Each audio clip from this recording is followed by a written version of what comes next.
Hello and welcome. You're watching Business Today Television. I'm Sakshi Batra and this is the special edition on Akshaya Tritiya. Here's wishing all our viewers a very happy and prosperous Akshaya Tritiya. Now all of you must be wondering on this Akshaya Tritiya, the most important occasion and the most auspicious occasion where we start off with our new beginnings and also invest in gold and silver, what should be the strategy that we should adopt this time? Especially this Akshaya Tritiya comes on the back of stupendous returns in both gold and silver that we've seen over the last 1 year, and of course we have also seen milestone levels on gold and silver of over 1 lakh being crossed as well. So it becomes even more important to understand from the top experts of commodities to help you guide as to what should your strategy be. Let me welcome on board, we have a star panel today. Sugandha Sachdeva joins in, founder of SS Wealth Street. Start with Sugandha and understanding from her what this Akshaya Tritiya really means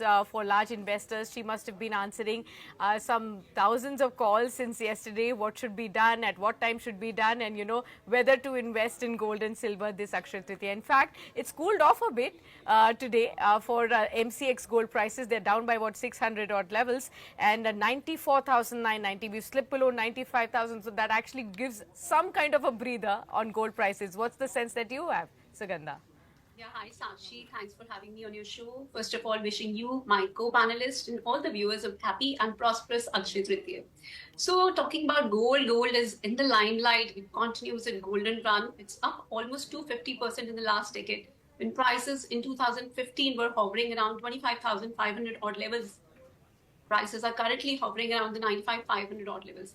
So, it's a symbol of enduring value and wealth creation. It is kind of a timeless asset, and every purchase that is made on Akshaya Tritiya means spiritually it is considered to be meaningful and it symbolizes lasting prosperity. And why not? It has given such steady returns over the years.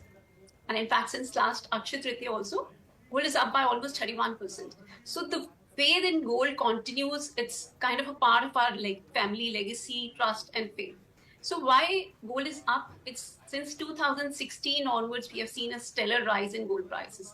The Trump first term, it led to a lot of tariff-related concerns, then the COVID pandemic, then the Russia-Ukraine war, the banking crisis in the US, Israel and Hamas conflict, and the latest tariff war, which is continuing between US and China.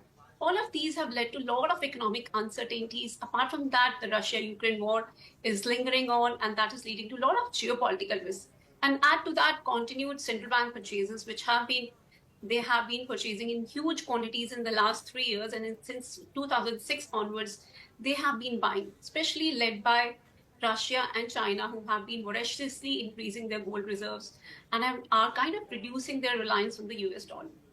Apart from that, for the last 2 quarters, we have seen substantial inflows into gold ETFs also. In the first quarter of this year also, we have seen almost 221 tons added to gold ETFs globally. So this is a shifting trend which we are seeing after a period of around 4 years. We have seen significant outflows from the global gold ETFs, but then investment demand as gold is returning, all because we have seen stellar returns in gold. So that is a primary reason why we are seeing a lot of shifting trends towards gold. And I think this is a structural shift, be it the investors getting allured by the safety of gold, or be it the central bank who are diversifying their reserves away from dollar. So all of this overall is likely to continue, but then my sense is that prices have already overstretched a bit. We have already seen all our targets being met. So there could be some cool off in prices from current levels. I do not rule out a near-term spike in prices because the trade friction continue between US and China is not ready to, answer back US calls for a trade negotiations. So this near-term uncertainty might lead to some spikes in gold, and we could see levels of around 1,02,000 as well. But then the overall trend now calls for a bit of caution here.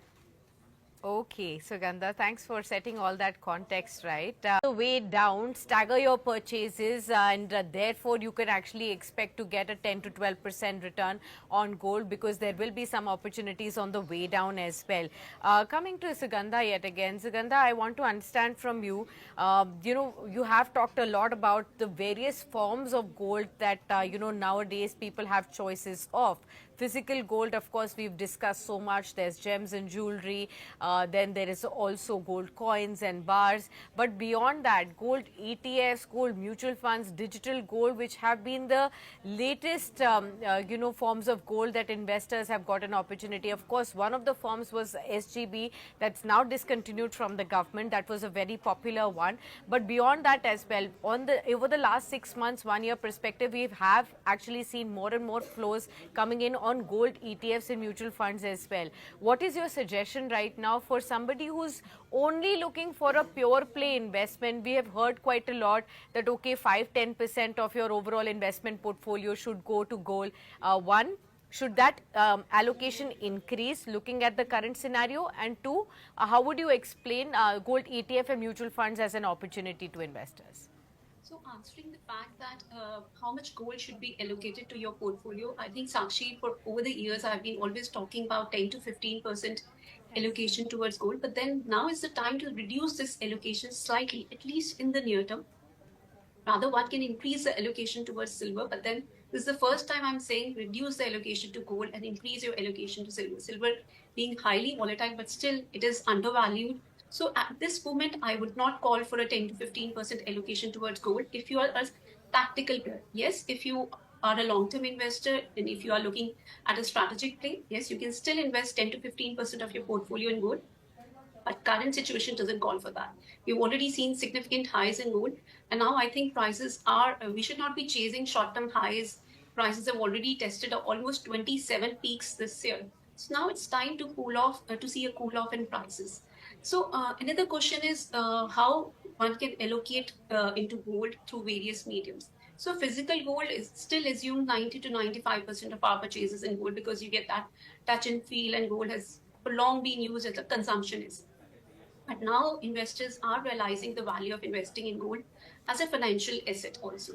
There are new sources of demand. We are seeing increased flows into ETFs globally as well as in India as well. In fact, China has also allowed its pension funds and insurance companies to allocate 1% of their overall AUM towards gold. So which would mean around $27 billion into gold demand. So that is another pillar of demand which is coming in. So similar is the trend which we are seeing from RBI also. RBI has also been increasing its reserves. So now coming back to this point, how retail investors can invest in gold. So if you're somebody who is looking at liquidity point of view, gold ETFs are the best option because you get the ease of buying as well as selling, and you only have to pay a slight expense ratio. You are spared from the making charges, the storage concerns, the theft concerns, and the purity concerns. Whenever you feel you want to encash on the profits in gold, you can easily sell your gold ETFs. The second option is gold mutual funds. If in case you do not have a demat account, you can certainly park your funds in gold through gold mutual funds. Here you have the option of rupee cost averaging. You do not have to time market. Month on month, you can continue to build your corpus, and you can start with as low as rupees 100. So you do not have to shell out big amounts, which you have to do in physical gold. So you can start with very low amount. Apart from that, you have exchange traded derivatives, and you also have the flexibility of investing through UPI option through digital gold. Even though it is not regulated, but it is also backed by physical gold. So that is also another avenue which you can look at. So my preference would go for gold ETFs, even though gold bonds have been discontinued by the government, but then you still have them available in the secondary market, even though liquidity is a concern and you have high premiums in the secondary market, but then that is also another option you can look at. So these are the 5 options which you can consider while you want to have exposure to gold. Okay. Sachin, Sugandha, coming to you now, I want to understand like a trajectory or trading strategy for all the traders of gold and silver today. What would you suggest as a trading strategy? So as a trading strategy, gold is still up. If you look at the international markets, $32.50 per ounce is acting as a strong support area, at least in the near term. And with the kind of weakness that we are seeing in the dollar index, which is hovering close to a 3-year low, we still feel that gold has room for further upside from current levels also. So 94,300 is the level which you can look at buying gold, keeping a stop loss of 93,300. And on the higher side, we are expecting levels of around 98,500 in the near term. Okay. So I'll just add to this. 93,500 is a very crucial support for gold. Only in case that is breached in the near term, we are seeing at downside in gold. Otherwise, we are still expecting upside in gold to continue at least for the first half of May. Okay, and if at all a downside were to be seen, how much more downside do you actually see if that support level is broken? Yeah, so in the near term, in case 93,500 mark is breached on a closing basis, we are looking at levels of around 91,500 first and then 89,500 levels as well. So that would also mean $30 to 50 has to be breached. In that scenario, we are seeing gold slipping lower towards levels of around $3,100 per ounce as well in coming days. And that is something which I'm looking at towards the end of May, not in the immediate short term. Okay, got that. We'll come to that aspect and I'll also include Navneet in a bit. But Sachin, to you, Sugandha, levels of 2 lakh on gold, do you see that now counting down on that or no? No, Sakshi, I'm not looking at 2 lakh kind of a level for gold. Gold has already delivered exceptional returns. See, gold is to mitigate the risk of your portfolio and provide you steady returns. However, it has delivered almost 12.98% CAGR returns over the last 10 years, which is exceptional. And it has kind of outperformed all other asset classes. But then this is not likely to continue. I also concur with Navneet. There would be a period of consolidation that we are going to see in gold, even though there are still a lot of tailwinds which are going to support gold from a long-term perspective, be it the central bank purchases or the de-dollarization trend, and also the slowing growth concerns and the interest rate cut trajectory of the global central bank. So these are the major catalysts which are still going to drive gold from a longer-term perspective. But then you have to buy gold at the right price. You do not have to buy at all the peaks. So I think it's better to wait for a cool off in prices. And in the third quarter of this year, I have a slightly different view. I am looking at a steep correction also in gold. See, I think this trade dialogue is likely to subside. There's going to be a trade deal between US and China and the other trading partners. After that, the global growth is going to revive, and that will lead to a lot of affinity. And in fact, investors are going to move towards risk assets. So that will be a time when funds will move out of gold, and we could see a deeper correction unfolding in gold. And I'm looking at levels of around 81 to 79,000 odd levels also. In case you buy at those levels, you can certainly enhance your return from a 1 year perspective. By next year, Akshaya Tritiya, possibly we are going to see levels of around 1,06,000. And if I talk about next 4 to 5 years, I am placing my bets on 1,15,000, not more than that. Okay, so Gandha, if I have to ask you for FY26, would you bet on markets or would you bet on gold? What would your answer be? I would bet on markets, equities. Okay, so keeping that in mind, then Sugandha, closing comments from you. What is it that you want our viewers to remember at large when they go ahead to buy gold and silver today? So, Sakshi, modern investors can align old age traditions with contemporary financial wisdom. So, it's time to exercise some prudence and adopt a balanced approach. I think you can honor traditional by buying gold in small quantities, but then you have to adopt a savvy, data driven investment. So, I think it calls for more investments towards silver because silver remains slightly undervalued as compared to gold, and we see new highs being formed in silver from a 1 year perspective by next Akshaya Tritiya.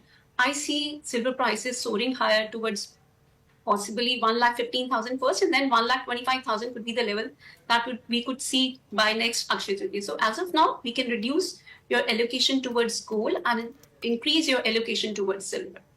Okay, both Navneet and Sugandha on the same page at that. Sachin, how auspicious just for the tradition, but in the long term, do keep in mind all the strategies that have been shared by all the experts who joined in on the platform. Sachin, thank you. Sugandha and Navneet also, thank you so much for sharing all your wonderful insights that we always enjoy for our viewers. And hopefully you have a fantastic, prosperous year ahead. We'll continue to catch up more with you, even on the consolidated path that we're looking at on golden prices. That's something that's not going away in trend, and that's something that all our viewers are always encouraged to watch as well. Thank you so much. Appreciate your time and happy Akshaya Tritiya once again. All right, viewers, we'll wrap it up at that on this episode of Akshaya Tritiya. Hope you have got enough and more insight on how the top experts of gold and precious metals are really looking at the current levels and the trends that they are expected to see going forward from here up until the next Akshaya Tritiya. Thank you so much for watching in, but do stay tuned on to Business Today Television. Stock market coverage will continue on the other side. You'll continue to hear from top managements on earnings, and of course, I'll be back for the closing edition at 3 o'clock.